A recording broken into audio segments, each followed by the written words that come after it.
ضحاک در کوی و برزن در جستجوی فریدون من است. جای امن‌تر از اینجا نیافتم. این همه راه، این همه دور، این همه سخت برای مردان دشوار است. تو که زنی از هیچ مردی کمتر نیستم.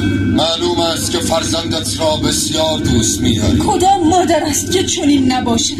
من نیز همچون مادران دیگر، بیشتر نه کمتر هم نیز نه. تو از سرنوشت چه می‌دانی؟ همین که هرچه در توان دارم میکوشم کافی است. پس بگذار هرچه میخواهد بشود. فریدون نزد من امانت. برخیز فریدون، برخیز فرزندم. برو، یزدان نگاهبانت، برو. او را بیاموز که تسلیم نباشد و حق خود بگیرد.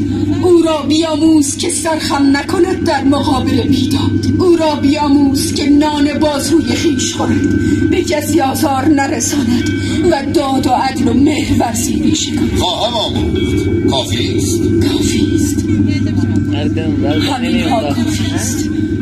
که اگر همه چنین می بودند، جهان جای بهتری بود برای زندگان. برو فریدون، برو از جان گرامی‌ترم، برو. به اینجا باز نگرد. میدانم که دشوار است ندیدن فرزند. برو آنگاه که فریدون جوانی شد برومند و خردمند بازا.